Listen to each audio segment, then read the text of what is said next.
এই যে সেন্টেন্সটি he reads বুক অর্থাৎ সে বই পড়ে, এই সেন্টেন্সটি কিন্তু একটি ভুল সেন্টেন্স। হয়তো অবাক হয়ে যাচ্ছেন যে এই রকম সেন্টেন্স দিয়ে আমরা ইংরেজি শেখা শুরু করেছি, ইংরেজি শিখি এবং শেখাই, অথচ এই সেন্টেন্সটি কীভাবে ভুল হয়। আজকে আমি প্রমাণ করে দেব যে এই সেন্টেন্সটি ভুল।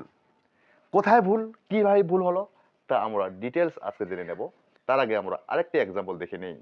এখানে 5টি সেন্টেন্স রয়েছে। এই 5টি সেন্টেন্সের মধ্যে একটি সেন্টেন্স ভুল রয়েছে। সে ভুল করা সেন্টেন্সটি খুঁজে নিতে হবে। আমরা যদি এই 5টি সেন্টেন্সের মধ্যে ভুল সেন্টেন্সটিকে খুঁজে নিতে পারি, তাহলে হি রিডস বুক এটা কেন ভুল হলো তা খুব সহজেই আমরা রপ্ত করতে পারবো। 5টি সেন্টেন্সের মধ্যে দেওয়া আছে the cow lives on grass, the cows live on grass, a cow lives on grass, cows live on grass, cow lives on গ্রাস।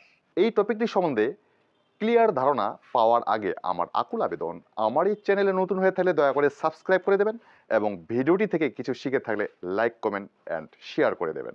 তো আমরা মেইন পয়েন্টে আলোচনা করি। হি রিডস বুক একটি বহুল প্রচলিত ইংরেজি সেন্টেন্স। কারণ ইংরেজি শেখার শুরুতেই আমরা এরকম ছোট ছোট সেন্টেন্স দিয়ে ইংরেজি শেখা শুরু করি। আমি স্কুলে যাই, আই গো টু স্কুল। সে স্কুলে যায়, হি গোজ টু স্কুল। আমি বই পড়ি, আই রিড বুক। সে বই পড়ে, হি রিডস বুক। তাহলে যদি এরকম সেন্টেন্স আমরা এতদিন ধরে পড়ে এসেছি, তাহলে কি ভুল পড়ে এসেছি? একবারে যে ভুল পড়েছি তা কিন্তু নয়, তবে কিছু কিছু ক্ষেত্রে একটু ভুল রয়েছে। সেটুকু যদি আমরা শুদ্ধ করে নিতে পারি, তাহলে আমরা ইংলিশের দক্ষতা বৃদ্ধি করতে পারবো। বিভিন্ন চাকরির পরীক্ষায় আমরা এই জাতীয় পিন পয়েন্ট এরর গুলিতে ভুল করে বসি এবং আমরা চাকরিতে উত্তীর্ণ হতে পারি না। তাই চাকরিতে উত্তীর্ণ হতে গেলে আমাদের পিন পয়েন্ট এরর অর্থাৎ সূক্ষ্ম সূক্ষ্ম ভুলগুলো জানতে হবে। এই সেন্টেন্সটির মধ্যে একটি সূক্ষ্ম ভুল রয়েছে, সিম্পল একটি ভুল। সেই ভুলটুকু জানা থাকলে কিন্তু আমরা এই জাতীয় ভুল এড়িয়ে চলতে পারবো। সেন্টেন্সটির গঠন অনুযায়ী এখানে সব ঠিক রয়েছে। এটি একটি অ্যাসার্টিভ সেন্টেন্স। হি রিডস বুক, সে বই পড়ে। অ্যাসার্টিভ সেন্টেন্স সাবজেক্ট দ্বারা শুরু হয়, সাবজেক্ট রয়েছে, এখানে ভার্ব রয়েছে, এখানে অবজেক্ট রয়েছে। সাবজেক্টটি থার্ড পারসন সিঙ্গুলার নাম্বার হওয়ার কারণে, প্রেজেন্ট ইনডিফিনিট হওয়ার কারণে ভার্বের শেষে এস যোগ করা রয়েছে। কে বই পড়ে, সে বই পড়ে, কে দ্বারা প্রশ্ন করলে সাবজেক্ট পাই, এটি সাবজেক্ট। কি পড়ে, বই পড়ে, কি দ্বারা প্রশ্ন করলে অবজেক্ট পাই, এটি অবজেক্ট। তাহলে subject verb object English structure, কিন্তু তারপরে সেন্টেন্সটি ভুল। এখানে হি সাবজেক্ট, এটি একটি প্রোনাউন। এরপরে আমরা ভার্ব ব্যবহার করেছি, সাবজেক্টটি থার্ড পারসন সিঙ্গুলার নাম্বার ওকে রয়েছে, বিধায় এই জায়গাটুকু সব ঠিক রয়েছে। কিন্তু ভুলটা হলো আমাদের এখানে বুকের জায়গায়। কেন ভুল হলো, এখানে কি ভুল? ডিয়ার ইংলিশ লার্নার্স, আমাদের জানতে হবে অবজেক্টটি এখানে কিন্তু একটি নাউন। আমরা নাউনকে মূলত দুটি শ্রেণীতে ভাগ করতে পারি, একটি কাউন্টেবল নাউন, অপরটি uncountable noun.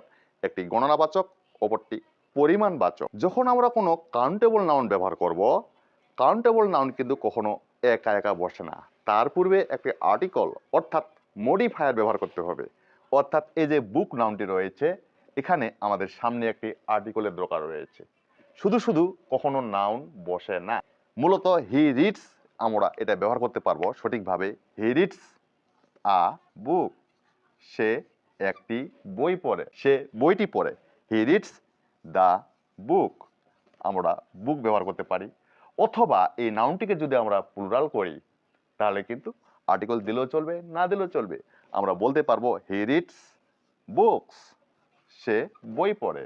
He reads the books, সে বইগুলি পড়ে। তাহলে আমরা এখান থেকে স্পষ্ট বুঝতে পারলাম কাউন্টেবল নাউন কখনো একা একা বসে না, তার পূর্বে আমরা অবশ্যই একটি মডিফায়ার অর্থাৎ আর্টিকেল জাতীয় মডিফায়ার ব্যবহার করব। এবং নাউনটিকে আমরা অন্যভাবেও শুদ্ধ করতে পারি যদি সেটিকে আমরা প্লুরাল রাখি। তাহলে তাই যদি হয় যে 5টি সেন্টেন্স দেওয়া রয়েছে, সেই 5টি সেন্টেন্সের মধ্যে সঠিক সেন্টেন্স কোনটি, তাহলে সেই নিয়ম অনুযায়ী এই যে 5টি সেন্টেন্স রয়েছে, এই 5টি সেন্টেন্সের মধ্যে ভুল সেন্টেন্সটি বের করার দায়িত্ব কিন্তু আপনাদের। আমি এখানে বলে দেই, এখানে কিন্তু কাউ একটি কাউন্টেবল নাউন, গরু আমরা গণনা করতে পারি।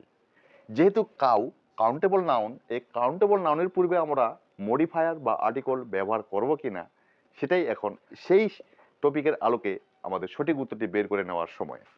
এখানে দি কাউ রয়েছে, এখানে দি কাউস রয়েছে, এখানে এ কাউ রয়েছে, এখানে কাউস রয়েছে, এখানে সিম্পল কাউ রয়েছে। তাহলে এদের মধ্যে ভুল বাক্যটি কোনটি তা কমেন্ট বক্সে লিখে জানাবেন। Thank you very much for watching my video.